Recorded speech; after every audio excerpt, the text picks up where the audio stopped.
What's up, and welcome back to the DualSense podcast. This is a special bonus episode, not a normal episode, and I'll clear that up in just a moment. I'm one of your co-hosts, Jason. I'm joined, as always, by your other co-host, who is Travis Upside Down this evening. Travis, how are you? I'm lovely. How are you? I'm good.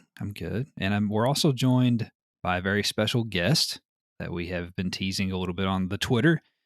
We're joined by someone else from a PlayStation podcast land, from the For the Players podcast down in Australia, from the PopCulturists. He is Mr. Ryan Betson. Ryan, how are you, my friend, and how is the future? I'm very well. The future is good. I feel that, like, hinting a special guest normally implies someone of note and, like, importance, and I'm glad that I've not been able to deliver. So it's good. I'm good. No, quite the contrary. You are the only guest we've ever had on the show, ever. You were the first. You are the second, and maybe you'll be the last. Maybe you'll be the Well, maybe you'll be the only guest we ever have on the show. Period. That'll be one of those things like, well, we had him and he was, so let's not do that again. Yeah. Yeah. Well, we're glad to have you. We appreciate you doing the show. So we are recording this as a bonus episode because I've mentioned this on Twitter as well. But Travis and I, the week that you're listening to this show, are out on vacation. We're actually recording this a couple of weeks prior to, but we didn't want to skip a week of content. We wanted to have something for you all. So we're going to talk kind of generally about PlayStation here in a moment, and just about state of play and maybe some summer game fest and some future predictions for PlayStation and what the next year or so looks like. Yeah, so we're going to talk all kinds of things PlayStation. And before we get into that, of course, we'll clean up the regular housekeeping. We are a PlayStation podcast where Travis and I typically get together and discuss all the week's news, rumors, new game releases, and much more in less than 90 minutes. We post new episodes on all of the normal podcast services around the world, and we also share on YouTube as well. We post every Monday, and you can also find us on social media and chat with us. We would love to hear from you. You can find us on Twitter at the DualSense Pod. We're also on Instagram, which is the DualSense Podcast, where we share virtual photography, pictures from our video game photo modes, and sometimes some video clips as well. We're also on Facebook, if anyone still uses that. And we also have a blog, which is the dualsensepodcast.wordpress.com, where you can see Travis and I's lovely picture. We're very sexy. And some blurbs about us. Can confirm. Ryan can confirm we are sexually attractive. So find us wherever you please on your social outlets, and we would love to talk PlayStation with you, of course. And so without further ado, let's jump in here and talk about some PlayStation stuff. I thought, boys, that we would start with State of Play. So we are just a few days removed from State of Play at this point, and just wanted to kind of get what your overall thoughts on the show were, and then if anything stood out to you specifically. Ryan, as our guest, why don't you start? Yeah, so for me, I really enjoyed it. It was a good overall state of play. I'm hearing a lot of like buzz on the internet at the moment, like, oh, this is the best state of play ever. I'm like, no, that's just called recency bias. Like everyone's, because they've not seen one in a while, and there's no major games coming at the moment. Like the future is very quiet. So they could have come and shown us anything, you know what I mean? And we would have been like, oh, hell yeah, that's amazing. Yeah. There has been state of plays in the past that have I feel have hit bigger. This one did a great way of sort of hitting a couple different key bases or a couple different main games that are going to get people excited. So for me, opening with Resi was brilliant because Resident Evil 4 Remake I am super keen for. Then following it up with, Resident Evil Village getting PSVR 2 support. So we get to see giant, big, huge boobed woman in the real world. And man, no one will finish that game. Everyone will play about the first hour and a bit, and then everything will just shut off. Everyone just on Capcom's back, and they're like, man, everyone keeps replaying the first castle. What's going on? Exactly. But yeah, so that for me. A lot is really of erections. Exciting. So many erections. But there's like, I'm trying to kind of deep diving, but like, yeah. So the idea that there is, like a single hand movement in Resident Evil Village VR, which is great compared to say 7, which used you had to use a controller, so it was kind of dictated for you. Where now you've got like, I don't know, it's called freehand movement, I suppose. So you can like stab things and, inappropriately poke things and all the things you want to do in Village VR. Final Fantasy, I don't care for personally.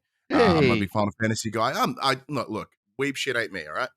But my co-host Max, like I was, a couple of kilometers away from him, and I could feel his nipples grow. Like it was like a disturbance in the force, and he was like turgid. But there's a couple other things that were just kind of weird and which I enjoyed, like that Seasons game looks kind of artistically stupid, and I'm down for that. Then there was that one with the super weeb game where the dude gets his arm cut off, and I'm like, oh, this looks stupid. But then the guitar kicked in. I'm like, all right, this slaps. I'm suddenly more invested. So yeah, there's like some things for me, some things not for me, but overall it was fantastic. Sure. And I'm sure we'll talk about it a little bit later about the future of PlayStation with Spider-Man coming to PC, which is going to be massive. There's like, look, overall it was very, very good. I don't think it was the best one, only because I can't actively remember the previous one, so I'm not going to make that bold claim. But it was very good. Yeah, I would agree with that, Trav. I know we've talked about it, but pretend like we haven't. What do you think? That's pretty easy because I forget things now that I'm old, and SSRIs will do that to you. Yeah, so Ryan had an interesting point, which I thought was pretty cool, which was that like at work. So I have a very diverse group of people that I work with, and they always talk about how white people love electric guitar, and the fact that you said there's man, I'm so painfully white. So you are. It's an apt description. I love it so much because you said that. We just talked about that like 6 hours ago. That was hilarious. I wanted to touch on a thing that we didn't go too much in depth on in our podcast, but I texted you about this a little bit last night. But Stray, like, I felt like we saw it coming. Maybe that it was in a sense going to be. I'm going to call it free to play. It was going to be on the service, free to download. I think that was something that we kind of should have seen coming, and maybe we did. At least I didn't piece it together until it popped up, and I was like, duh. But I remember it looking so much better 8 months ago than it does now. And like, there's even a screenshot to me where it looks like it's almost, I said PS3 graphics. That's probably a little harsh, but it didn't feel very polished all of a sudden. And I'm not sure where that changed. I still have no idea what happens in that game, but I'm a little bit taken aback by that. That was a little bit weird to me. Ryan also had another great point. Recency bias on this is super high, and I have a hard time remembering the state of plays when there's not a game I'm excited about anyway. And there wasn't anything really on the docket that I was super excited about. Like, I was interested to see the PSVR 2 stuff because I wanted to see what was coming. And then of course nothing that we saw really surprised me. Like the Resident Evil stuff, that made sense to me. The Horizon stuff made sense to me. And like I said on our episode, the thing that excited me the most, or one of the most exciting things to me about the whole presentation, was that you could see Aloy as an NPC. Yeah, that is cool. That's kind of where my head is with it. But no, I mean, it was good because I felt like I finally got answers, right? It was like I don't know, it was like a warm bath more than like anything else. It wasn't like riding a roller coaster, right? But it was like a very soothing experience, which I was okay with. So one thing we should preface as well, like with the nature of what we do, as in each and every week, we're looking at what's coming and what's moving forward, and we never really get to sit in the past or really kind of focus like on something for a long window of time. The nature of content creation, you're constantly moving forward or constantly looking forward. So the idea of like being able to sit with, say, a state of play for a couple of weeks and sort of think about it and ponder on it, it's not something we really have the quote unquote luxury of doing. Sure. Because next week we're like, oh crap, what's the next game? What's this next bit of news? And things get lost. So for me, like the reason I say I can't remember what the last state of play was before that was because my brain has done about 17 new things since. You know what I mean? So I'm like, yeah, that's the only other downside of and that also comes with the general cynicism that comes with content creation, especially when you've been in the industry like 8 years now. I've been covering games in some capacity. So yeah, and it's not helped by the fact that we're talking 3 days after the state of play, but the people are listening to this 2 weeks after. So you would think after, even though all this time has passed in real time, we haven't actually reflected on it for that long. But yeah, to your point too, it's, as someone who makes a show every week, you almost have to wash, like rinse and repeat, kind of flush that down the toilet and start over again in some respects too. So, Mhm. Yeah, I was gonna can I jump in real quick? I wanted to ask Ryan what he thought about this because, you seem to think it was interesting when we talked the other day. It's very odd to me, very odd might be a stretch, but it's odd to me that Spider-Man going to PC was a part of a PlayStation showcase. Like, I wanna see things that are gonna be on my console. This feels like a PC thing. I don't know, it may be like a little blurb, but I don't know, it just felt out of place to me in a way. Can you clear that up at all for me at all? Having it being a PlayStation first party thing, it makes complete sense why they would drop it in here. And I think it's also to sprinkle a little first party stuff in this half an hour of mostly third party stuff, except for obviously the Horizon Call of the mhm. Mountain. So I think for them, it's going the hey, we first parties are doing something. I think that's probably the more obvious Mhm. way about it. Additionally, I think it's kind of even though it would make sense, especially with like Summer Game Fest right around the corner at time of recording. You could have dropped this as part of Keely's shit, and you would have exploded it to thousands more Mm. people, hundreds of millions more people. People that Sure. have PC. But the other difficulty is, yeah, for me, I think it's just demonstrating that because if you looked at this and there was no first party stuff at all, people would be shitty. Yeah, true. Now, don't get me wrong. There are people that it would be shitty that the only first party stuff on here is VR and PC stuff, but even though I know you guys are the same as well. Even though we both run PlayStation Mhm. shows, neither of us are like suck the dick of PlayStation, Right. right? Like we'll pick apart things when they're good and when they're bad. And for Spider-Man, the future is not on console anymore, Mhm. especially on these old games. They have sold what 20 million copies or Mhm. something. So there is literally no one left to buy Spider-Man. Sure. So the only place they can take it to is PC. And especially on the news or from the back end of the news last week, where we found out that Marvel and Disney went to Xbox and they went, no, we want to focus on our games. And holy shit, was that a bad Yeah. call? But at least now they're like, oh, and it's on PC. So I think the timing of that is a little on that news as well, just to rub it in the fact that look, we've sold so many over here. Like I don't think this is entirely the case. Look, business is cutthroat. I think there's a little bit of poking here. But the idea of like, hey, we've sold as many as we can over here. Let's put it on PC, which is kind of your platform, Microsoft, kind of. But you can't. But you're not going to have it on your Xbox, though. If they want to be that petty, they can. And I imagine some of those sort of fanboy focused channels Mhm. or individuals on social media would have see it that way, and it's certainly that way. But it may not. And there's a couple different reasons at play. That if it were me, I would want to put it in there. I want to put it in there and go, hey, like for me as an all-round sort of look, also I talk a lot, so you are not hitting that 90 minutes this week. You guys have gone way over. I'm going to break the rules. Where it's, to me as a more general PlayStation fan, I look at it and I go, oh, fuck yes. Because, they estimate to hit $300 million in the next financial year just from PC. Spider-Man's going to do a big bunch of that. And for me, that's extra money. And I look at that and I go, cool. So that means that this is going to be funded. That's going to be funded. So even though PlayStation are making their switch towards wanting to do more live service stuff, as we've heard in the most recent finance calls, Mhm. and I'm sure that's something we'll touch upon later in the future of Mhm. PlayStation. To me, this goes all right, sick. So even though they are wanting to pivot bunch of their stuff this way, there's still enough money in to pivot to continue on the things that I want to see. Because the greatest fear, and we've seen this with like Square Enix and sort of EA with BioWare and like Anthem, etc., is they throw all the money in that live service Mhm. and they have to make it succeed because that's everything they've invested has gone down that path. At least for me, I go, well, they can still dip their toes in this part while also have the financial supports to continue the games that I love PlayStation for. That's how I see it anyway. But Sure. it may just be as simple as let's drop it in there to fuck with people. I don't know.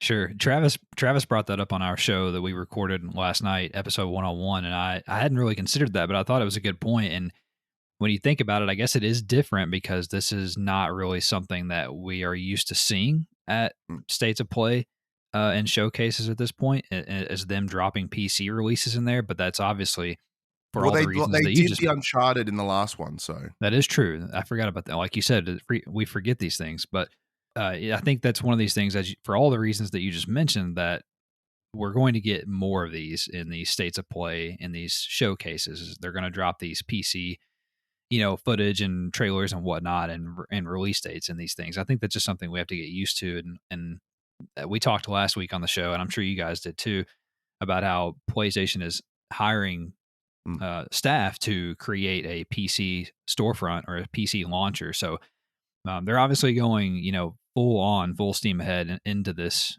realm. On top of the fact that by 2025 they want half of their releases to be on PC. So I think that's just something we have to get used to. But it was, I guess, a little bit. I'd forgotten about the Uncharted, but it was a little bit jarring, I guess, to see that thrown in there in some ways.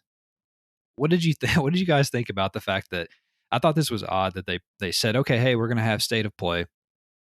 It's third party and it's VR. And then like a day or two later, they're like, hey, state of play, you're going to get your first look at Horizon Call of the Mountain, which is obviously a PlayStation Studios thing. So, I mean, obviously that was probably in the cards for a long time, but and maybe there's just nothing to it, but it just seems weird that they kind of just threw that in there after they specifically made a big deal to say third party in VR. Do you think I don't know. I just thought that was a little bit odd. Well, for me, it's reading between the lines. When we looked at the PlayStation have been really, really good in their state of play announcements, sort of specifying what will and won't be there. And normally Mhm. they'll go, it's this, but not this. Right. So so with this, they went, hey, it's third party and VR. They didn't Mhm. specify that it wouldn't be first party. They didn't specify it wouldn't be this and that. So for me, Mm. it made sense. And additionally, I'm fairly confident that Call of the Mountain will be a launch title for the PSVR 2. Yes. So it would Mhm. make complete sense for them to have that coincide with this discussion. Now, Right. admittedly I thought there'd be a little bit more about the tech side of things as well, because Mhm. right now we don't know a whole lot. And I know previously there has been the speculation, and I believe yourself, Jason, has talked about that PSVR 2 was looking to come this year. Mhm. That I don't see that happening at all. At best, it Sure. might be early next year, but I'm thinking midway next year the way things are going. But even then, you'd think they'd give a little bit more, or at least like show someone wearing it. Like if they have a prototype somewhere, which I You have think they to, right? do, but maybe not. They'd have a like a test Mhm. unit or like a what are they called? My brain is my Ritalin hasn't quite kicked in yet, so A give me a dev minute. kit. Dev kit, thank you. Yeah, they'd have dev kits, but they never look exactly like the retail unit. Mhm. So, like, I don't know whether you guys have ever seen what a PS4 Yeah, dev kit looked awesome. like. It looked like It's a awesome. VCR. Fuck, it was fucking hideous. Yeah. And then there was, of course, the really ugly PS5 dev kit too. So I'm sure it looks all janky and looks nothing like the retail version, but I was expecting at least something outside of that 3D render in the video. But Mhm. yeah, having Call of the Mountain makes complete sense to me. I do have some fears about that game watching that. Oh, fear's not the right word, but just some hesitance around Call of the Mountain looking at that trailer footage. Mm. For me, that's mostly because when the first time we saw it, I'm like, this looks like an on rails experience. And then we Yeah. see the Yeah. trailer and it looks more like an on rails experience with these kind of open world moments, which is fine. I do enjoy that in a VR. Like full scope VR is Yeah. crazy, but like a good tailored experience is what's great. Like I don't know whether you guys did you ever play Robinson the Journey on PSVR? Nope. No, so you're talking to a couple of PSVR noobs. We've Ooh. never owned it or never played it. I've never had an interest, honestly. The first one hasn't really grabbed my attention. Oh, okay. All right. Cool. Well, see, I was pretty much I did at day one pick up the PSVR, so I went Mhm. hands on with it probably a year and a half before it released here in Nice. Melbourne. It was awesome. So I got to try the deep sea thing and what was then later referred to as the London heist from PSVR Worlds. Mm. When I played them for the first time, it was one of those absolutely life changing moments. Like it's unmeasurable how insane. Like when you just get loaded into that world and you look around you and you can dick about with things, you can touch things. It's absolutely crazy. But from my experience in terms of the VR games that I've played, anything that provides a more of a closed in experience tends to look better, feel better, and play better. So Skyrim VR, as an example, it is Skyrim in the truest sense of the word. It is huge, but it looks like you're playing a low end version of the PS3 version, and it's shit. Mm. Where Yeah. if you play something like Job Simulator, where it's like you have a meter, you're essentially standing in a meter by meter square. I don't know what that is in American freedom units, but for us, it's about that. And then you can touch everything around you. It's built in such a way that you don't have to worry about what's X amount of distance that way or whatever. It's everything in the playfield. So it looks better and it plays better because of it. So with Horizon, if you really want to focus on the visual fidelity of the robots as you see them, the NPCs that are around you, and just the general experience, if you have it on rails for some part, you are going to have a better, more impressive time. And then, as we Mhm. see in the footage, there is moments where it opens up a little bit, and you get to dick about with bow and arrows, and that is awesome. Because for me, Yes. that's what Horizon is, and be able to sit there for a minute and just shoot arrows at robots and cult peoples, and I don't know, that sounds mad. But yeah, having Yes. not, it baffles me that you guys haven't experienced PSVR. Like, is it a cost thing? Is it just the effort? Like, what is it? Because it is. I haven't played it.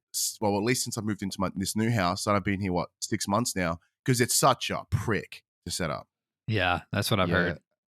Well, my big issue when it came out was I was still in college. I didn't have space for something like that. Like that was not feasible. Also, I didn't have money at the time.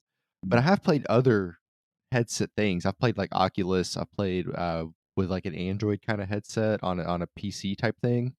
And at one of my old jobs, they had a VR thing set up that you could try to play around with, kind of like as like it was like a fan fun zone kind of thing. They let us play around with it the day before the event, and they are they're fun. Like I played Beat Saber, it was a blast. I've played other games that are a lot of fun. It's just like the thing that appeals to me the most would be to race with it on in VR, and I know that a lot of people get motion sickness with it. So like, Oh man, so I played GT Sport yeah, in VR at another press event. Yeah, and it was intense. There was very close to vom, very close. I managed to bail out in time, but like it's brutal. But even like the Until Dawn Rush of Blood demo, which is Mhm. essentially a roller coaster thing. Like yeah, it's amazing how your brain will think that you're going down because like you get that kind of like Oh, where your yeah, insides yeah. move up as you go over the hill and stuff, Yeah. which is great. But yeah, and Beat Saber is amazing. So last time I played Beat Saber was like so way before I went on my sort of fitness slash weight loss journey. So I was like 40 kilos heavier. So that's like 88 pounds for you guys around about. So I actually put my shoulder out playing Beat Saber. I was awesome. just that unfit. I was like, oh, and I was out. It really hurt. That's awesome. Well, for me, I haven't done it because I do get motion sick in some occasions. Like I was one of the kids growing up, like I had a hard time playing like Game Boy in the car and stuff like that. So that's always been a concern for me.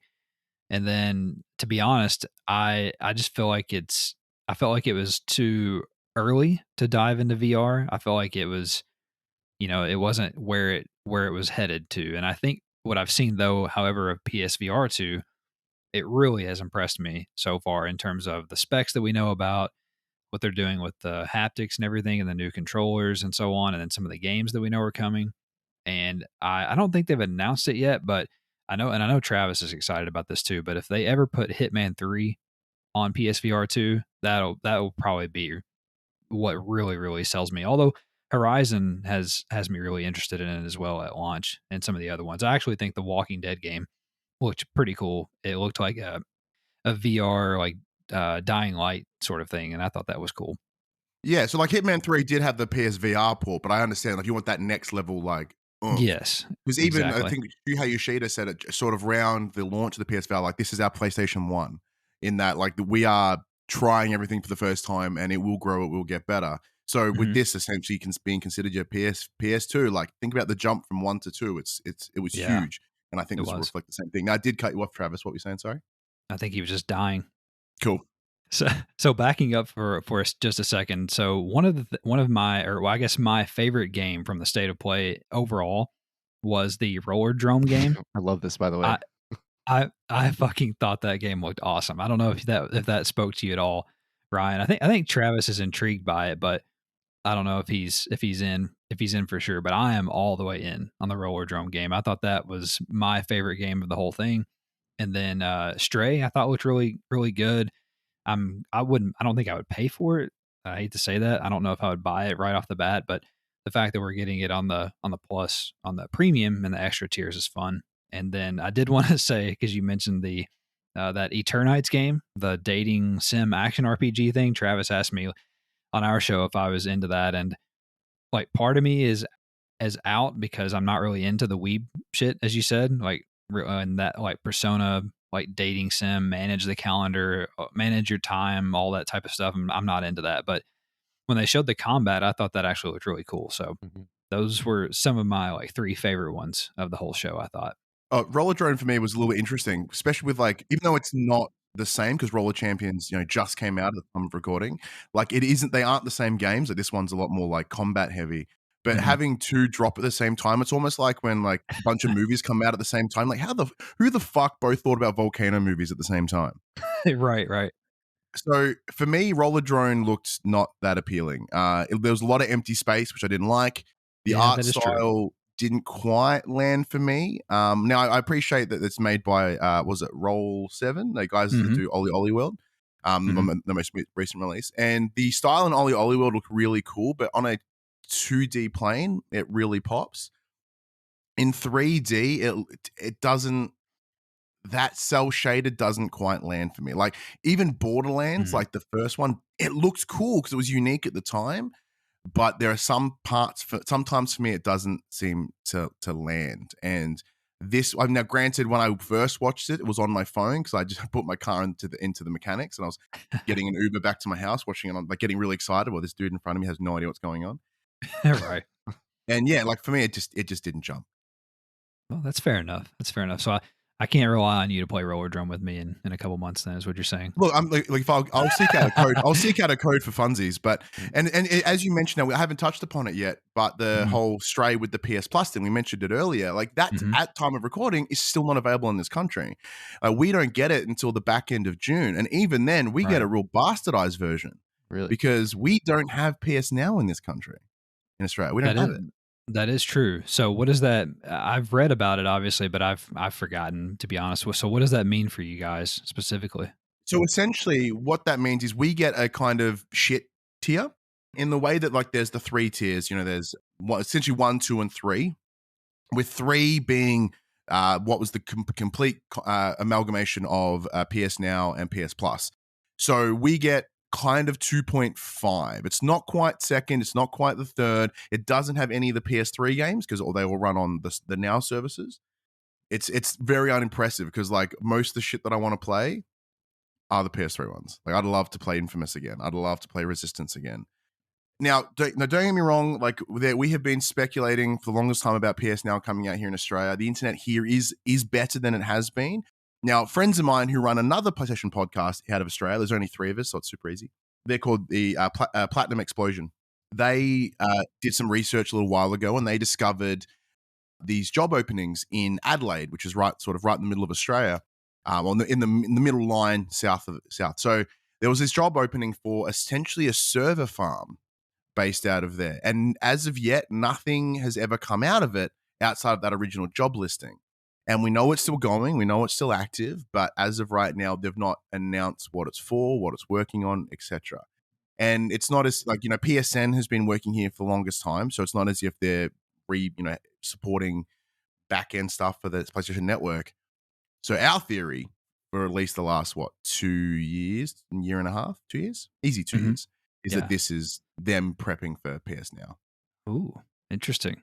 The one thing that really disappoints me, which I hope that they can figure this out, is the streaming of PS3 games. That really sucks in my opinion. That's fair. I have tried it and it's not terrible here in the States. I think I streamed Spec Ops The Line like several months back and it's okay, but like I'm just not a fan of doing that. I'd rather just be able to download it and play it. And I hope that they can figure out a way to sort that out in the future. And that seems like something we've been saying for years and years now. I guess ever since we've had PS Now, especially here in the States. But that's kind of an irritation. But that's I guess first world problems, not a huge deal at the end of the day. But yeah. So anyway, I wanted to also talk to you guys about Summer Game Fest because that is sort of the next big event that is coming up. At the time that you're listening to this episode, it's already came and went. But for us, we are a few days away at the time of recording. So wanted to talk with you boys about that and see if you all had any predictions or any hopes and dreams about what you want to see or predictions, like I said, of what we may see at Summer Game Fest. What do you think, Ryan? Well, what I love is the fact that this is going up after it, so we can be proven wrong almost instantly, which I really enjoy. Yes. We get fact checked straight away. Yes. My hopes and predictions are kind of like I've not really thought about it in the way that at the moment now I just tend to go with the flow. Like I used to focus a lot more on what everyone else is doing in terms of that sort of stuff, and just kind of like I pretty much look through that PlayStation lens where I can and kind of expand out where I go. So knowing that PlayStation aren't going to have a huge involvement in theory, in the same Mhm. way that I haven't given a shit about E3 the last time it happened because Sony weren't there. Right. So I look at this and I'm like, all right, well, what are the third party things that are my interest? Now, do I expect God of War to be there in some capacity? Well, I fucking hope so. Mm. Because if they don't do something now, then that worries me a lot. Not in the viability of the game. I think the game will, when it does come out, it will do well. But Oh, yeah. when they originally announced it was coming in 2021 and they focused on that, and now they're doubling down on it coming out this year. Now I understand they had additional factors, obviously COVID for everyone, pandemic, but also Chris Judge getting injured and having to step away for a little while really Right. probably would have slowed down production. But as someone whose game of ever is God of War 2018, I love that game immensely, like unmeasurable. It's like second to Harvest Moon Back to Nature on PlayStation 1. God of War 2018 is Oh. my favorite game of all time. I Wow. can Okay. I can deep dive that into for a number of reasons if you like. But for me, what I loved about it the most was it's the father son dynamic. I said I'm a Mm. father. I have a 5-year-old son. I have my own challenges, sort of mentally, and a lot of them like anxiety, depression, all that sort of stuff as well. And I do have a lot of things that presented within Kratos in the game. The whole main message for Kratos was even though I don't do this, I don't keep a distance from my son. I have my son. I'm with my son as much as I can. But with Kratos, he kept an emotional distance with his son, with the idea that he doesn't want him to know who he truly is, or Mm. for him to his greatest fear was that Atreus would become him. Mhm. And I have that a lot with my son. I don't want him to be me in a number of ways. Like there's a lot of things that I've done wrong, and there's a lot of things that about me that I don't want him to experience. So there's a lot of that comes in with that. And then a big part of that of the game is when spoilers, when he goes to get the blades of chaos and he has to reflect upon himself and like acknowledge that history that is within him, and that now he has to share that with his son and sort of relive the past that he tried to avoid and hide. Like it's amazing. And also on top of that, it's just a fucking awesome game. So It is.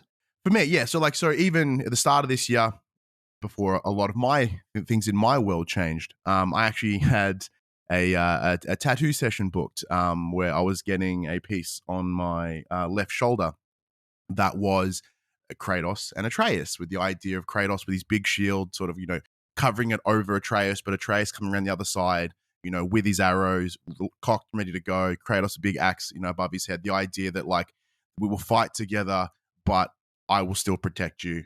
Dope. That was sort of what I was going for. But of course, my life circumstances changed and suddenly my finances got a lot less. So that's been put on the back burner. But for me, I am just itching for Ragnarok. So if that comes this year, I cannot wait, because I want to see what that next step is. We now have Atreus, essentially being a teenager by the looks, or at least older. Mhm. I want to see how that works. Like how has their relationship grown and changed in that time? What are their motivations moving forward aside from the end of all things? So look, I'm itching for that because I have been pretty confident in thinking it'll be coming around October, November, sort of back end the year. But I'm becoming less and less hopeful if they don't announce it at what was a couple of days ago, Summer's Game Fest. Additionally, I think we will see a lot of we will see some things that pad out the back end of this year, because where we're sitting right now, everything is incredibly quiet, Yeah. and bits are dropping here and there. But I think the biggest thing that we've had is with the likes of with the pandemic and everything having uncertain dates.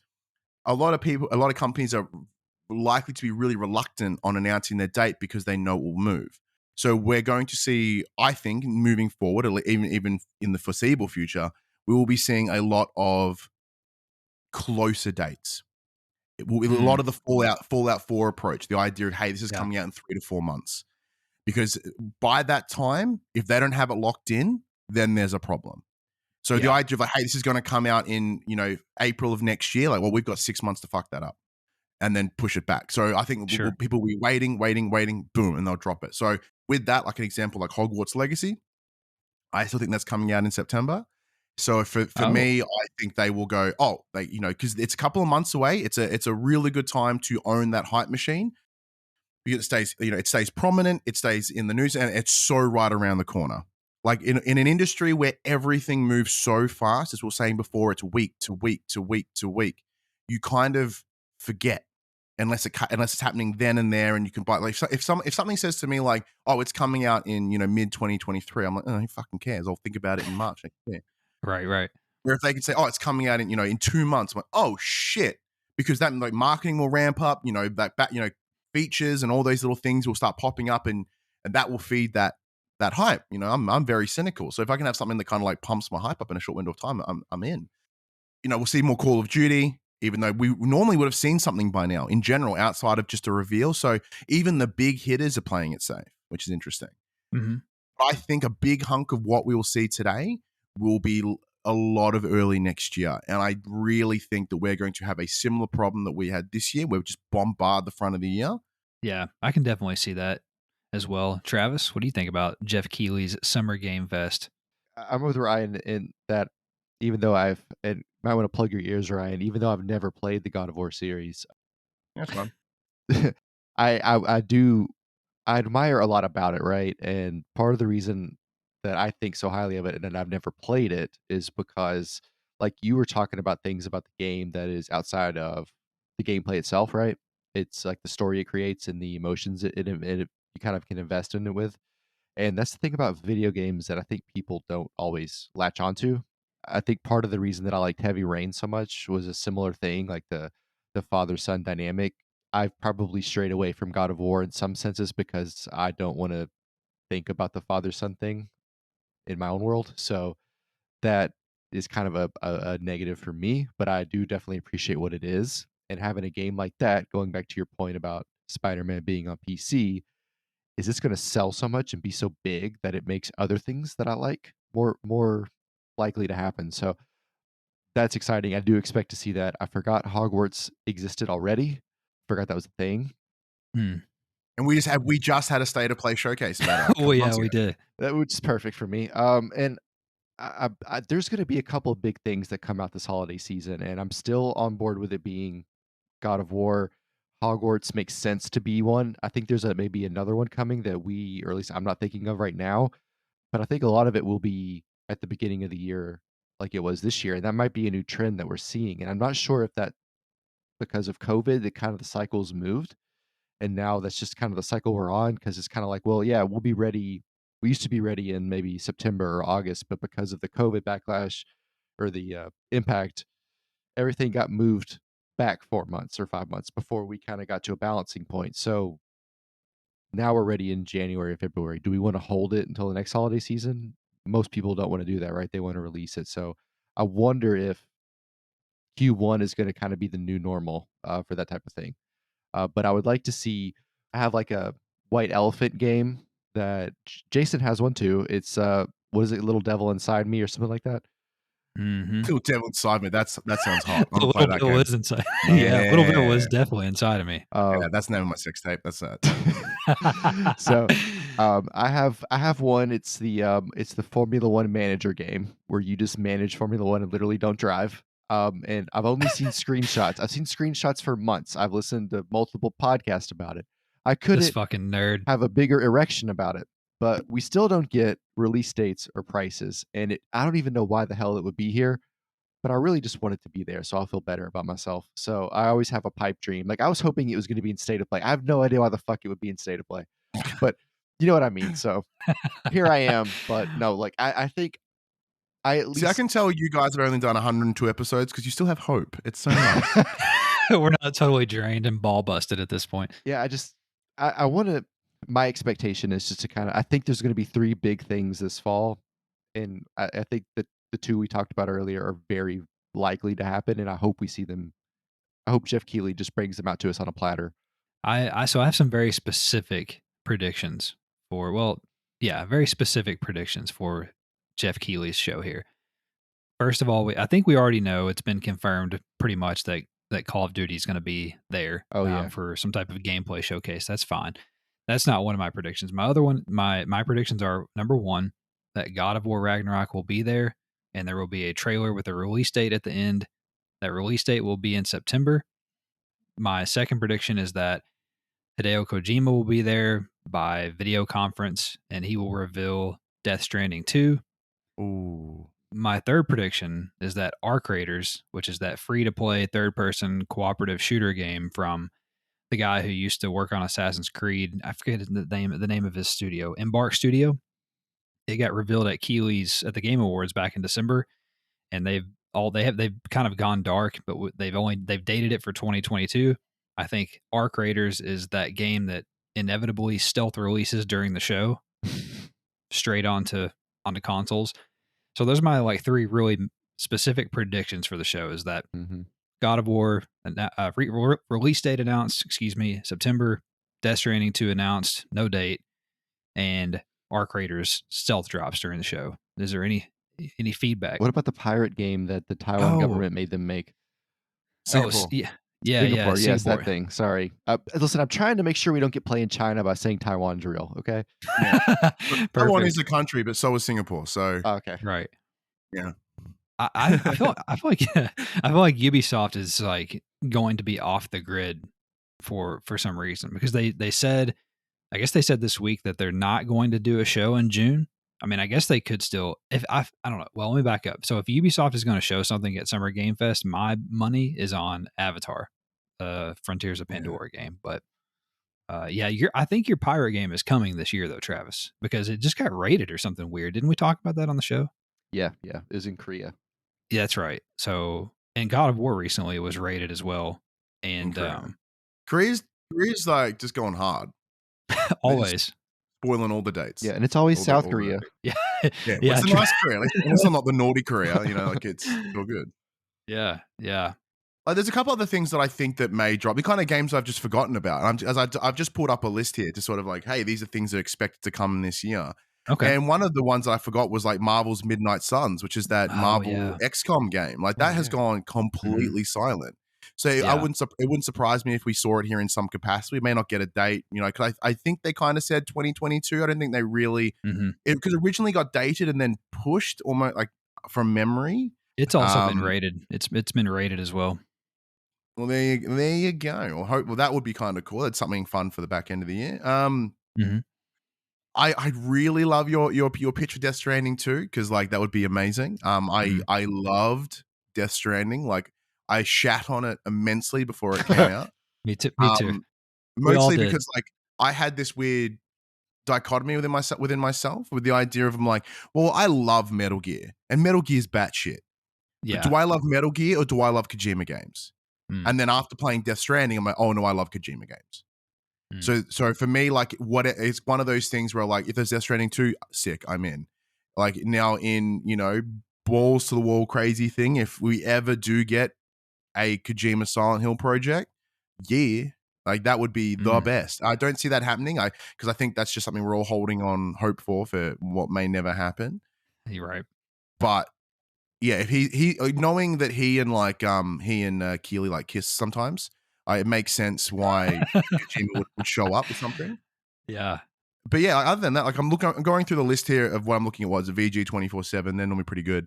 There's like that Goodbye Volcano High, which I totally forgot about, which I did kind of think was going to come in the state of play that just went. Not that I care about that, furry business, but it was there. Sure. Back at the PS5 launch one. But there's no real big hitters that are looking, especially for PlayStation. Like we might see a bit more of of a Plague Tale Requiem. Even though I hate mice, like that, I'm sure that would come. As to the Avatar, I couldn't give the remote shits about at all. Same. I didn't like the movie. I'm not gonna like the next movie, and I'm not gonna like the game. I can tell you pretty quickly. But there's just I'm just like, I'm kind of lost in the idea of like, well, there's a bunch of things in 2023 onwards, but like, Yeah. what's here? I'm hoping that there is something that just makes us blow away, and I go, holy shit, I cannot wait till August now. Right. I want there to be something that just like drops, and it's a couple of months away, and you're all about to collectively shit your pants. But additionally, with that in mind, what I also want to see is not just within PlayStation. I want to see what Microsoft are working on. I want to see with the 1,400 studios they now own. I want them to deliver on something, because as we know, right now they're back. The rest of this year is empty for them, and Yeah. even next year we really quite don't know what they're doing. Now, granted, a lot of the challenges that they will be facing is that they have bought studios that had just released a game on other platforms or are in super early development on their next project. So a lot of them we won't see for a while, but that also does create that sort of like, well, what are they doing? Well, what are they doing? You have X amount of studios. What are you doing?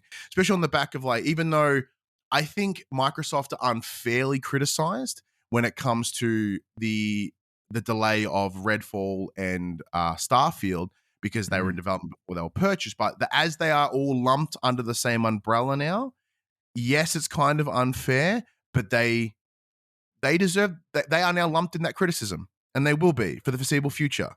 So no more would it just be a Bethesda problem that this game doesn't deliver or doesn't hit date or is buggy. It's Microsoft now. They are the owners of ZeniMax, and they will then have to take the hit. And so even though I think, as I said, I think it's unfair, it's valid in the same breath. And right now we hear about the, like, well, what are they doing? They have all this and they're giving us nothing. I want them to come out here and I want them to swing. I'm gonna swing that big old Microsoft dick around the room and just like, arcing ropes of games everywhere is what I want to see. Like, whether it be ideally things that are coming out this year or things that are coming out early next year, because I think they need to prove their worth. Now, like, don't get me wrong, Games Pass is great. It is an incredible service for the customer, but their big incentive for having the platform is that you get Microsoft's big games day and day. And right now, there is no big Microsoft game to want you to keep that service, unless you're someone that's really likes playing sort of, third parties and indie games and whatnot. But we know collectively in the larger gaming industry, the gamer player base, AAA focused. So if you're not delivering the AAA focused games, they will bounce. Absolutely. And I understand that it's really hard to make video games. Like, you hear about that all the time. You see developers online talk about how it's super hard to make a game. Insiders and reporters talk about how it's a miracle that a game ever gets made, period, because it's all these moving parts and et cetera. Any form of art, when they bring it together, it's astounding. Exactly. So I understand that, and I respect that as someone who's never made a game. But from the outside looking in, and obviously as someone who doesn't play on Xbox anymore, not since the 360, it seems that they are extremely poorly managed. The fact that they have had this sort of drought with nothing to show for, like, not even one. I mean, I guess Halo. I'll back up. I guess Halo, but for a game that's designed to be a live service, ongoing game, that's not getting supported. Yeah, it's dead. Correct. In a sense. Yeah. All right. Well, the third and final kind of category, if you will, boys, that I wanted to talk to you all about, and the one that I think we might spend the most time on here, was what does the next 365 days look like for PlayStation? So within that, I have a few things that I wanted to kind of touch on with you all, but I'll just tell you all of them and then we can kind of go through it. So I wanted to talk about if we believe that there will be a showcase, a big PlayStation showcase at some point late this year, or later this year, I should say. What do we think? What's our prediction for what the last half of the year's release schedule looks like for PlayStation titles? What do we think the first part of 2023 looks like for PlayStation titles as far as what might be coming out? And then kind of finally, what are our thoughts on PSVR 2 as far as when it launches? What are maybe some of the games that we think we might have at launch? So we can kind of just touch on all those things in no particular order, but I guess let's start with our thoughts on if we're going to get a showcase this year. So Ryan, what do you think about that? Do you think that's a possibility? Yes. So for the last number of years, PlayStation has essentially worked with the idea that, say, come September, they drop a showcase that this is our next 12 to 18 months. We saw Mhm. that 2 years ago with the with the PS5. We saw that last year with this is essentially our future, where we saw Spider-Man and Wonder Woman and KOTOR and Wolverine and God. But we saw essentially what the future holds. So come Yeah, September, because we know they work in almost like a quarterly sort of delivery when it comes to state of plays. I think September, late September, we will get a showcase that'll go bam. This is our next X amount of time. In terms of the back end of the year, outside from that showcase, but we'll break it down in its parts first, and then we'll come back to things. So yeah, there will be a showcase at the back end of the year, and it will show off what the next 12 to 18 months will be. I don't see there being any sort of hardware discussion in that state of play, and we'll talk a bit more of that in a minute. But yeah, it'll just be games, and a lot of it will be sort of ethereal in the idea that not everything will have hard dates. It'll just be maybe some gameplay for Spider-Man, maybe a little bit of gameplay for mm, Wolverine. Maybe we'll find out what some of the studios that have been quiet for a while are working on. Stuff like that. sure, sure. Trav, what do you think? You think we'll get a showcase this year? Yeah, I think we're due for well, I'll call it a real one. That's probably not the right way to put it, but Yeah, a big boy. a big boy, yeah. And my hope is that we'll get some more Wolverine stuff because I'm really excited about Wolverine. And yeah, Mm, like the claws were enough for me, but now I'm kind of itching. I want to see like some combat or like even just the dude walking around. That would be enough for me. I just want to see something sure, to keep me invested. Aside from that, I know Ryan says he doesn't think we'll get a hardware update, and to be honest, he probably knows a hell of a lot more about this than I do. But if we're at the point where the PSVR2 is not going to make it in Q1, maybe it's going to make it in Q2 or Q3. I think we might get something there, whatever that may be. I right. would like to get it before to see it before, but you know, maybe I'm too optimistic about that. I don't really know what else to expect. I just had a thought about a game, and then I completely just spaced it. Um, I would like to see. I would like to know more about this mysterious game that. Oh my God, I'm dying. Who? You haven't put your arms above your head, and if you uh, can do that, you're not having a stroke. I don't smell any bacon. The humans that make Uncharted. What are they called? Oh, Naughty Dog. not Naughty yeah, Dog. yeah. Jesus Christ. Yeah. So The is it? Last of Us? Can we not? I don't want to deal with that. We've been over this before. It's not The Last of Us. There's multiple games. There's plenty of us. I want to see. Remember we talked a few weeks ago that they have something in the works, but we don't know anything about it. Mhm. I want to know what that is, and I hope that that's not too soon to get that in September. Like, is it going to be the next installment of Uncharted where we're playing as Nathan's daughter, or is it something I can't even fathom? Also, spoilers. Oh yeah, Yeah. my bad. Sorry, dude. Uh, so yeah, No, not for me. I'm just like normally, like I have a history of going spoilers and then giving no one breathing room and going spoilers. Blah. Um, yeah, yeah, But anyway, yeah. So I would love to know what I've gotten more entangled in the idea of what this unknown Naughty Dog thing could be because I love Sure. Uncharted so much. So Colin from Sacred Symbols does believe that they are working on another IP, that's not Uncharted, that's not Last of Us, and he probably would know, or at least have a pretty good idea. He's friends with Neil Druckmann. Not that you know he said that he heard that from anyone, but that's just what he kind of said on his show. Which we had it heard would make that before. Yeah, it does, and we had heard that before. There at one point there was a rumor that they were working on some type of like maybe fantasy, not RPG, but fantasy IP. And then there's been another rumor that they're working on something that's like steampunk potentially. I don't know, but oh, I them love work steampunk. yes, but them working on a new IP would definitely be exciting. I agree. I think we are definitely going to get a showcase this year. I think it's going to be September. That seems like kind of the sweet spot for them. I think that lines up with the fact that they can make like one final push based off my predicted God of War September release. That can be like the kickoff of like the 2 weeks up until release kind of marketing push, etc. But I also think that they have a lot to say. I think they have a lot of games in the works at their various studios. And I think that there are some that are closer than we think potentially. And yeah, like you said, I think we could see definitely an update on Spider-Man, on Wolverine, probably like Ryan said, some gameplay of Spider-Man 2 would be my guess. What Twisted Metal? That's a good one. Twisted Metal, that rumored free to play title.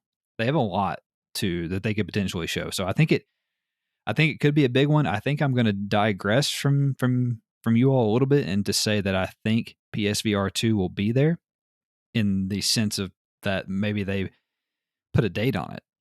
And I'm just going to go out on a limb and say that. So that's kind of my thoughts on a showcase. Yeah, see, from the hardware side, I kind of disagree at the Okay. moment, especially only because we know that there are X amount of PS5s in the wild right now, but for some reason there are still people that don't have one. And True. if they were to then go, "Hey, here's now PSVR 2," they're like, "Motherfucker, I still haven't got my PS5 yet."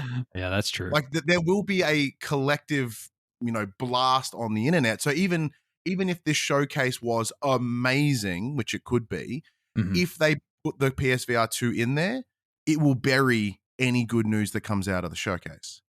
That is a good point. So for me, I think they would do something separate, something and that will showcase more games that will be coming to it, talking about games that are transferable across. Because for me, it has to kind of hold that narrative. And what will happen is what they'll do in the past is they'll just put a blog post up about it, and that'll be it. So it either goes two ways. They'll either just put a blog post up that'll announce the date, or they'll have their own little thing for it. Because they'll be like, look, here's Spider-Man 2, here's Uncharted 5, here's Last of Us 6. There's like all this huge shit that's like everything you've ever hoped and dreamed about for PlayStation is coming in the next 18 months. And PSVR 2, like that will bury all that good stuff. See, I think Ryan has an email from Neil Druckmann or somebody about what's going to happen. Yeah, he's got an email from his PR rep, and he's like, listen, we're going to fucking bury PSVR until 2023 because we can't take the hit. Well, no, no, you're right. You make good points. No, saying that though, Sony are really good at destroying their own shit. Yeah, that's touche. Like the amount of times they're like, here's something, and then seconds later they're like, fuck that thing. Yeah, they do that a lot. Like example, the day the Concrete Genie came out, which is surprisingly a really fucking good game. They went, PS5's coming. I was like, fuck Concrete Genie, PS5. Yeah, I do remember that. I'd forgotten about that. They did that to something else, like not too long after that too. They've done. I think the idea is like, hey, here is now and here's the future, but they forget that like gamers are fickle and they only care about what's coming next. So I think the original idea was like, hey, you're doing something now, but don't worry, there's more coming. They're like, fuck what I have now, I want's over there. It's just FOMO on a grand scale. Yeah. No, that's both. Those are great points. One more thing before we move on from showcase talk.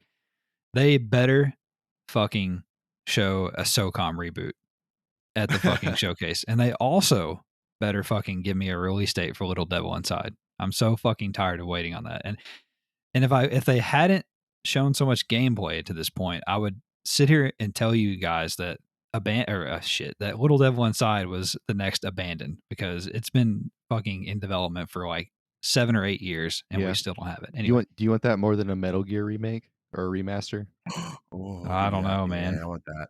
I don't know. That would make me come too. But Hideo will come out in a cardboard box and stand up. It would be amazing. Oh my god, that's brilliant. Actually, that would be fucking brilliant. Okay, so last half of 2022, the rest of the year 2022. Let's talk about games. Let's make predictions on what PlayStation games we think are coming out and when. Which we can just give a month of when we think they're coming. So Ryan, what do you think? What do you think we're getting the rest of the year? Okay, so in terms for PlayStation from them specifically, PlayStation Studios. What I'm holding out for is the thing I'm running with. So I think late September for God of War. Okay. I originally had it pitched for September or October, but now even though all the stuff that's come out the last couple of weeks, even though it's a placeholder date for the end of that Q3, I'm like, okay, look, September seems reasonable. And then sort of back end of November, maybe mid-November, yes, when you get if the rumors around the Last of Us remake are true and it is coming this year, that is when you put it in. So Sony in the past have stayed away from releasing anything sort of past the end of October because they've Mhm. kind of have left it open to all their third party deals, whether Call of Duty, etc. And it's notoriously a quiet window, except for like the Last Guardian, which is the last PlayStation Studios game that dropped in that window. Mhm. But even then, they dropped that just because they had to. It wasn't a circumstance that they wanted to put out in December; they just had to. Right. And I think with the idea of like dropping, say, The Last of Us remake in November, they make it, it won't be, I don't see it being full price. I see it being what, like $40, $50 for you guys, or like $80 for us. You know, it is a not a full price game. So that's an incentive right there. And for Mhm. anyone that, you know, does happen to get a PS5 for Christmas, there's a lower barrier of entry game that they can grab. Does it have factions with it? 100% yes. Well, that's a bit bold of me. Mostly yes. Mostly because Last of Us Part 2 was X amount of years ago. There was discussions around factions coming at some point, and it's kind of like shit or get off the pot time now. Mm. And in order to incentivize the repurchase of The Last of Us for the third time, they better have something good with it. Yeah. And especially with the idea of like, hey, it's holiday season, it's cold for you guys, it's hot as balls here. So stay inside, play factions.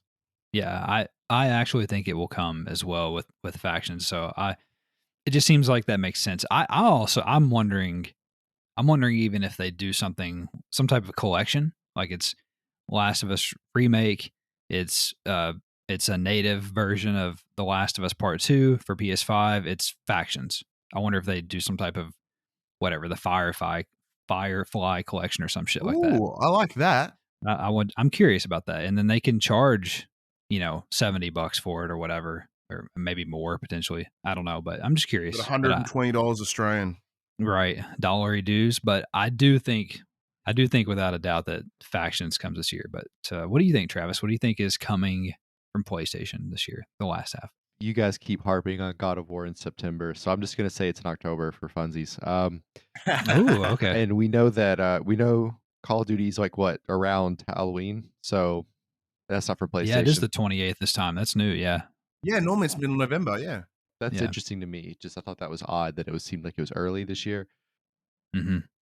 Yeah, it does seem like The Last of Us remake is a really good call. Like I wasn't really sure what else to put here except for God of War, but Factions Yeah. makes a lot of sense, and I'm not sure if it will be as a package like you talked about or by itself or a remake with I feel like you have to do the remake with Factions. That's like logically makes sense to me because I don't know why you would. I don't like And it was in the remasters. first game. Yeah, and like because remasters, I've already played it. I don't really replay games because I'm a filthy casual, as you say. Hmm. Hmm. But aside from that, like those are the only real obvious ones to me. I mean, I could tell you we'll get a FIFA and we'll get a NBA 2K. Sure. I'm not a hardcore enough gamer to answer your question. Okay, No, I think those are both really the only possibilities for the last half of the year from PlayStation Studios. It's God of War, it's the Last of Us remake. Yeah, it's God of War in September, I think. The Last of Us remake, I think at some point. I don't know when. I'd forgotten that Call of Duty was the 28th and not first week of or second week of November like it normally is is. Multiverses an exclusive or like a? I forget who made it. I don't even remember. No, I think it's multi-plat. I think it's multi-plat. That is a good point. We do have Forspoken, which isn't really PlayStation Studios, but it's a Nah. but it's Nah. whatever. It's a timed exclusive. That is October. I can't remember what date in October, but I guess Ooh, like 7th, I think. okay. So that is a third party timed exclusive from Square Enix. So that is there in October. There is that, and I think that's it in terms of timed exclusives. Anything outside of PlayStation Studios, as far as I remember. Yeah. So because I've just pulled up the list of the studios to make sure I don't forget one for PlayStation Studios. Like, if we especially want to look at like the next 6 months or even the next year, right? Mhm. There's so many that we're gonna acquire. So Bend, they just come off Days Gone. We know they're working on something completely new, so that's going to take some time. Like we knew that Right. Days Gone took a big window as they were learning how to go from what PSP and Vita over to a console. Blue Point is probably the one that I think is the most potential to drop something pretty cool. So obviously, with Mhm. Demon Souls a number of years ago, we know we have heard that there is all this stuff with Bloodborne going on. Oh yeah. Whether it be a remake or an upscale or something. So that has potential. I don't see it in the next 6 months, but that's something certainly appear at that showcase we were discussing earlier. Mhm. BioSprite, we know what that support studio, especially with the VR space, where they're working on Call of the Mountain. Gorilla just come off Horizon. I presume they're in pre-production for something else. Who knows what that would be? Haven, we ain't going to see shit for a while. Housemark are in the same boat with Returnal early last year. Yep. Mhm. Sorry, time isn't a thing. They Not will be anymore. quite a while. Insomniac, wait and see. They have like 17 games at any given time. What the fuck's going on there? London studio have been super quiet, and they were a lot of job listings early in the year that were focusing on VR. I think it was multiplayer as well. So Mhm. I don't see them within the next 12 months doing anything huge. Media Molecule are still around somehow. If they announce Dreams anything, no one will fucking care. No. Dreams on So there's PS5, that's coming later this year. Let's say well, let's say that or they announced that it's coming to PC as well. 'Cause I think that's where its yeah, true potential lies. agree. Naughty Dog, as we mentioned, probably Last of Us remake. Very little, I think, outside of that, and until they're super confident. Nixus are on PC supports. We'll just see them drop up here and there as they announce more things. Pixel Opus have been quiet since 2020, 19, 20. Mhm. Fuck, whenever that was. No, 2019. Mhm. With Concrete Genie. I know it's a team of like 17 people, so whatever they do will take some time. Polyphony just dropped GT7, so they'll be quiet for a while. We may see some MLB The Show for next year with San Diego, but knowing that it's multi-plat now, they're probably not going to run it as hard. Right. Santa Monica, God of War back end of the year. Sucker Punch have been quiet since Ghost. I'd like to see what they have, but knowing with that with the definitive edition and PS5 upscale that dropped last year, Yeah. they'll be pretty. I think they'll be pretty quiet for a little while as well. Team Asobi may have something cool. Valkyrie, we haven't really seen anything out of them since the announcement. And XDev just kind of help out here and there. So Yeah. at least running through them individually, I'll let you guys throw your thoughts on that. But I look at this and I see not a whole lot in the next 12 months. So with all of that said, what do you guys think about the first 6 months of 2023? So what do you think is coming then? The only things that we know about right now, I think, are for sure, well, at least that have been dated 2023. I think the only thing is Spider-Man 2 is the only thing that has a 2023 date on it. I think outside of that, we literally know shit about anything else from PlayStation Studios. Is that how you recall it, Brian? From memory, yeah, because I remember, Spider-Man getting dated and being like, "Holy shit, that's that how Yeah. Yeah. how." Actually, no, yeah, that's right. Yeah, that is the only thing that's been given a 2023 release date, Mhm. and at best, I would say that maybe June of next year. Yeah. Now I'm trying to remember when Spider-Man came out previously.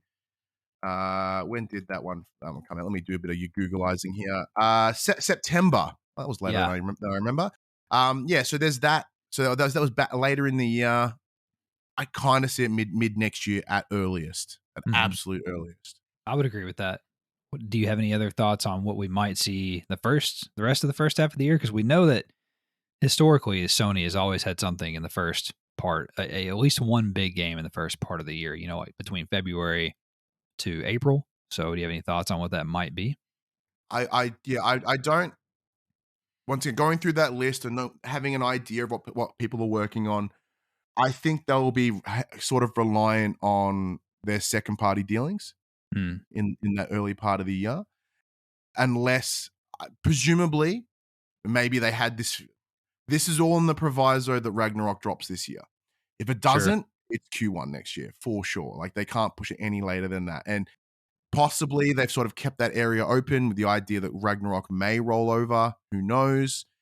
Or as the rumor mill has been, we're looking, PSVR 2 in March. Possibly that too. It's tough. It's there's not enough information out there to even make an appropriately educated guess. This is why we need the showcase in the worst way. Yes. Yes. Like maybe some cool shit will come out of Summer Game Fest, but we know Hmm. PlayStation, they want to control that narrative, so they have they do their own shit aside from a couple little drops here and there. So don't expect anything outside of like God of War or maybe even pipe dream of Death Stranding 2 out of this. So Hmm. it'll stay vague until at least that showcase in September. Yeah. What do you think, Trev?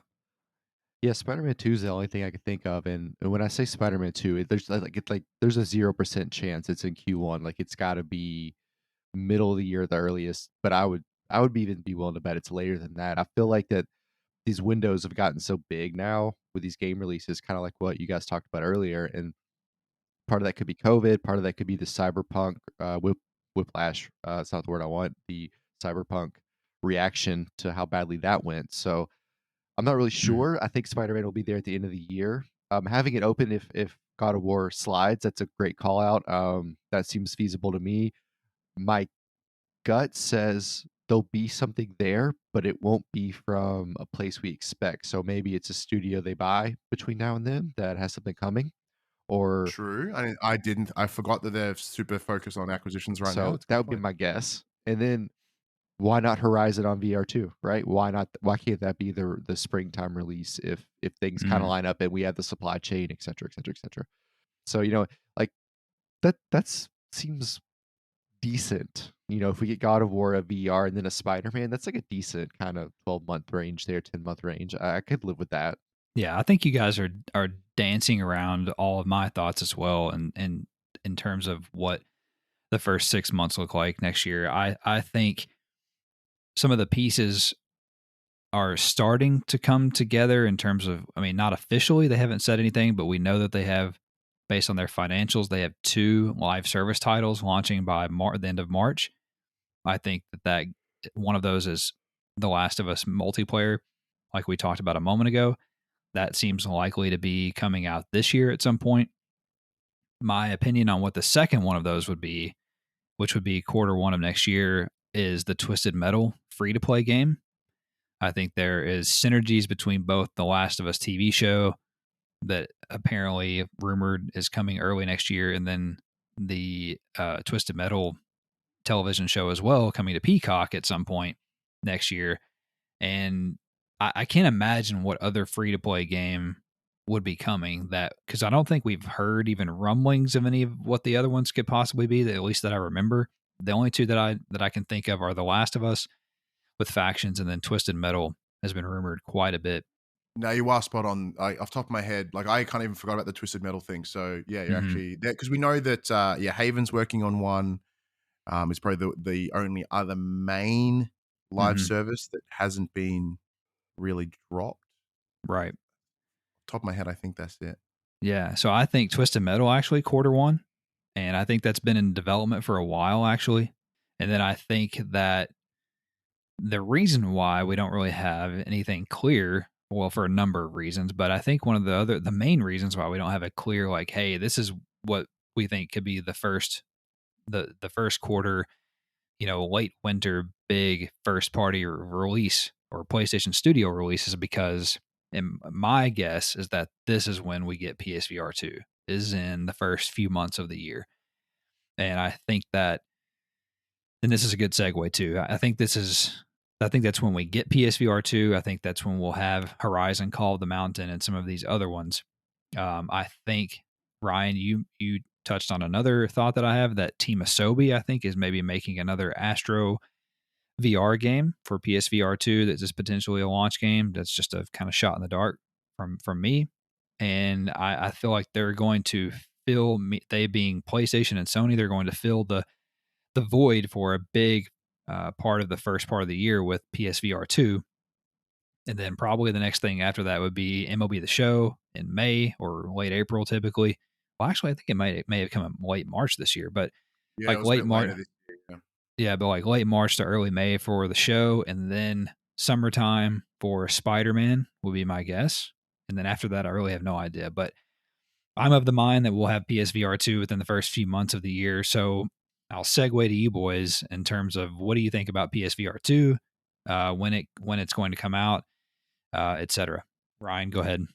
So PSVR 1 dropped in October a number of Yeah, years ago, but that was based on the old adage that things had to drop at the back end of the year. right.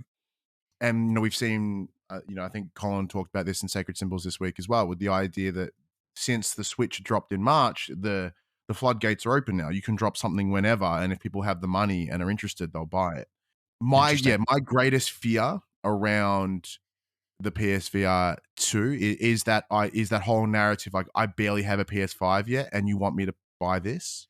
Right. And especially with I understand they do use different silicon and different chipsets and all these different parts of the manufacturing process compared to, say, a PS5, but I would much rather, if it, as a general, if PlayStation were like, well, let's push that a little bit later and let's just completely focus on getting PS5s in hands, because I've been very lucky. I've had mine since day one, Right. and I'm very much in the position of the transition needs to happen now. Like, Mhm. we know the PS4 is being supported for at least another 2 years, potentially 3, but that's only in so much, right? PlayStation need to really move across. Like, the original conversation, when we believe in generations, and Oh boy. now they've had to go against what they've said, but their business model is built on that. And I understand the idea that, like, we can't cut off half our audience or more than half our audience, but they are just stopping them at release day. Like, you can still announce, let's just pull something out of our buttholes. Uncharted 5 coming to Yeah. PS5 next year, right? PS5 only. That won't, like, yeah, they won't sell as many on day one, but as everyone picks up a PS5, they will buy Uncharted 5. And it's the same reason that we see Miles Morales on the PS5 charts every month. It's Because fucking murdering. as more PS5s are purchased, people buy Miles Morales. So it depends on what the model if they want to, we need all the money now, or we're happy to have all the money but over time, that's going to have to consider those different things, because up until this point, the gaming industry relies on those first 2 weeks of sales, and that's the make or break. But with the slow release of console, and there you will still there's still money to be made. It's not the be all and end all in that first time. So that's my theory, is that they have to really focus on getting the consoles. I know it's completely out of their hands in a lot of ways. Mhm. I know there's the rumor mill that they're looking at alternate productions and reducing some of the the nanometers of the chips or whatever, so they can put on more more chips per wafer, and all that all that those tech words that people use and throw around like they mean something. Yeah. We have no idea what they mean, like I did just then. Right. You know, Silicon and tech wafers, yeah, so yeah, silicon and those things. flux capacitors. Oh yes, that's the flux capacitor shortage has been huge because of the pandemic. So Yeah. I can understand, why it's been so difficult to get PS5s out there, but that's what I think they should really be focusing on. I understand the idea of moving forward in the same way that we heard these rumor mills of this, of a PS5 Pro. I Mhm. guarantee you there is one in what's it called? Fucking R&D. Like that, Yeah. they would have been working on one. Like, we know that the PS4 Pro was being worked on at launch, like, just but even before the PS4 actually launched. It's literally their job to keep looking into the future. But I think in conjunction of this generation, because the pandemic alone will be even longer than the PS4. So the Mhm. PS4 Pro 5, 5 Pro will be a little while away, and I this time next year. So I'm going to say by the end of 2022, three, sorry, by the end of 2023, we will have PSVR in our hands. But I Yeah. don't think it's the start of next year. Is what I'm Wow. getting at. Okay. I see. I'm actually of the mind that they wanted to release it this holiday. Oh, they I think 100% would have if they could. Yeah. Yeah, I think they absolutely wanted to release it this holiday, and because like you mentioned earlier, fall is normally for PlayStation, at least recently. That's when they put their hardware out, and I think they wanted to. I think they have games that could be ready by this holiday for VR too, but then obviously they've ran into all these supply chain roadblocks, etc., with not only the headset itself, and if I remember correctly, Travis and I talked about this last night on the show. There was a report a few months ago that Sony just recently entered some type of agreement with one of the suppliers for one of the components, which I thought was super odd at the time. And that's kind of when I started to kind of change my tune about, it's coming this year and so on. And yeah, but I'm going to stick with my guns that it's coming early next year. But I would argue, I would agree with you in that is their ambition. Yeah. But I have like the ambition is to start, at least early next year. But yeah, that they will be delayed by things out of their control. That's how I see it. In the Fair same enough. way that, like, I think you guys talked about it in the episode, was it in episode 100, where we talk about how the Ukraine is having an effect, and I had the same thought as you, Travis. Like, what the fuck? What the hell does Ukraine have to do with anything? Yeah. And then it's like the laser cutter or whatever, or something, whatever nonsense. Yeah, And I it's didn't just like, realize oh, that. okay, cool. This is all these different things that we wouldn't consider. So it's kind of like, oh, it'd make logistic sense to have it here, but who knows? Like, maybe the cable that they have is made in this place that is getting savaged right now. Just these things that Mm. I wouldn't consider and that you wouldn't consider, just because we don't know. Those are all fair points too, and it definitely seems like it's in the world we live in now. It definitely seems like everything is subject to change, at any point. So, Trav, it's your turn. What do you think about PSVR 2? When's it coming? And are you actually excited for it this time around? Man, I don't get excited about much. You know that. What about your wife? Nope.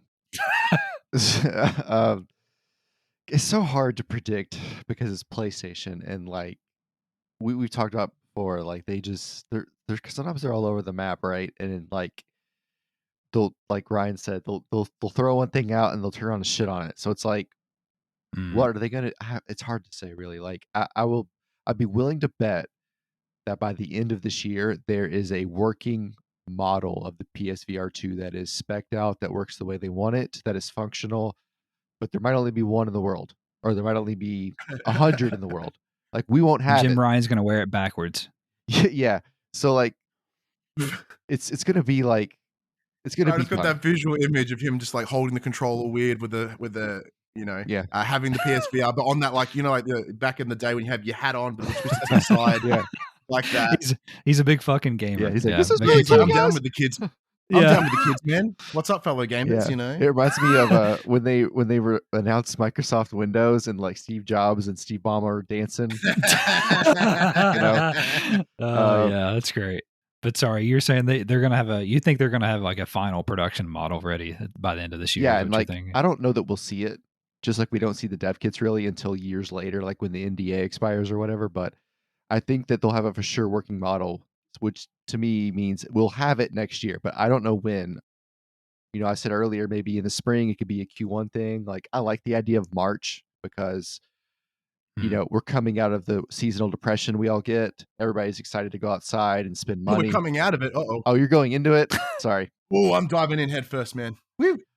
Yeah, you have reverse, don't you? So that makes sense to me. But these supply chains are just outrageous. Like we just talked about. Like, we're worried about stuff in the Ukraine. We were worried about whoever was making the microchips in Indonesia or whatever.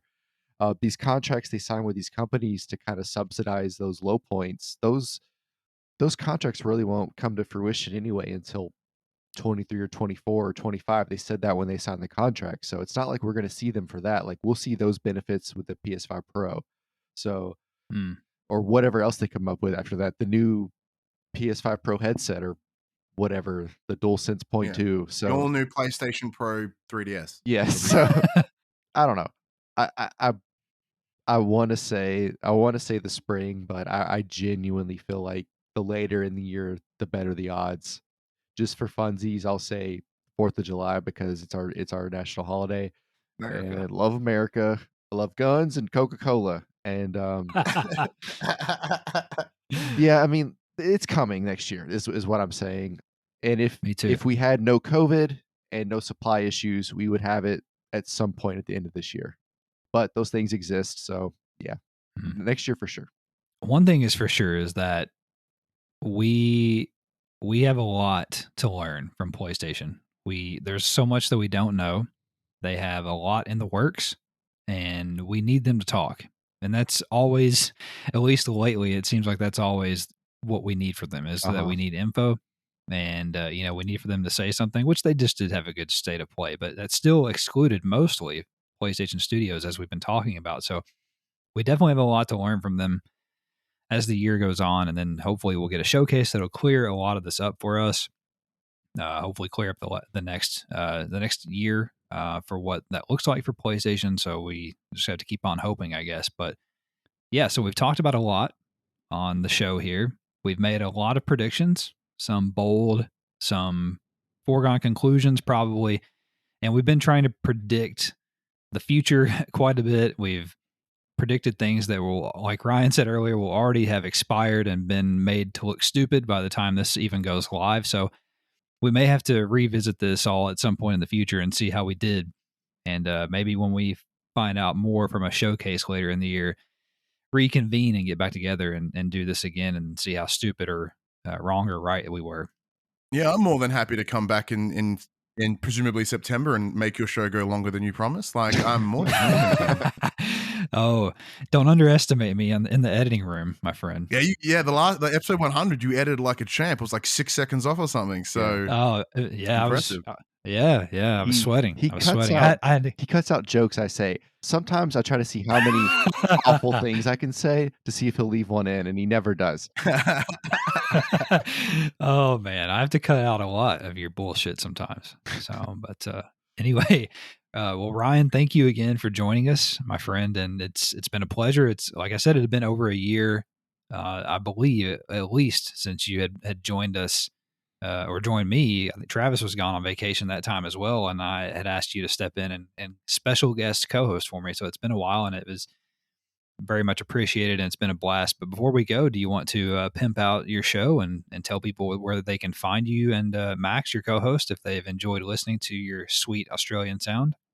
Yeah, no, but yeah, before I shill myself, but thank you so much for inviting me on. I do appreciate it. It's always a blast to sort of to jump into the other shows and have a bit of fun and then take over the conversation completely, as I tend to do. We loved it. Especially when it's about PlayStation, you know, it's something that I love dearly. And you know, if you hit me up on my socials, which I threw in a moment, like, you know, I've been doing this for 8 years as of this week, so it's always fun to sort of talk to different people across the world who look at things in different ways. And even though we're covering the same stuff, it's how it's what you know. As I said, you guys have done it for 103 episodes at this rate. I'm up to 250, close to 260 at this point of just this show. That's excluding all the shows I did before for the players. You know, so like I'm totally burnt out. But it's nice. Yeah, it's nice to hear like hope and like, you know, optimism here and there. Yeah, I think when it comes to the we're game. just naive. We don't know any better. But yeah, no, it's always, and I really do genuinely appreciate the invite. It means a lot. It kind of nicely affirms that sometimes the things I say are of value, which I appreciate. But if you think that what I have to say may be of value, you can check out my show. It's called For the Players, the PopCulturists PlayStation podcast. I have to use the full term because I do not own the term For the Players. That is heavily owned by PlayStation's marketing team, but they haven't yelled at me yet, so it's a good sign. We release every Monday morning at 8 a.m. Australian Eastern Standard Time on podcast services, 9 a.m. on Australian Eastern Standard Time on those YouTubes. We do record live on Twitch on Sunday nights, Australian time, around 7 or 8 p.m. I have no idea what time that is around the world. But yes, we always record the show live because it's fun. I love to have people come in and chat. If you want to follow myself on social media, I'm mostly hit up Twitter with my handle at HaggardMC, HAGGARDMC. And then, of course, my co-host Max, which is BPossessed101. So the way I explain For the Players is it is essentially the late night show of PlayStation podcasts with the idea that it's jammed full of personality. It's fucking stupid. But when the time comes, we can, you know, get gritty, nail it down. You know, we do have, you know, years of knowledge behind us and experience and all these things. So it's like it's fun, it's silly, but it's also got like some good supports behind it. Wonderful. Yeah, it's great. It's one of the first when Travis and I started doing this, it's one of the first PlayStation podcasts that I discovered early on, and it's a great show. And there's a reason why you've been the only person that I've had on the show as a guest, and it's because you're one of my favorite people in the PlayStation podcast universe. And you, like you've mentioned before, you and Max and Travis and I, we cover sort of the same beat in the PlayStation world, which is like the news and like a weekly format. So we're probably most closely aligned out of most of the podcasts that I've seen that cover PlayStation. So there's a lot of synergy there between us. But yeah, definitely check Ryan and Max out if you have enjoyed Ryan on the show this week. If you guys did enjoy the show, don't forget to subscribe so that we'll get delivered to you every Monday on your podcast feed or YouTube if you're there.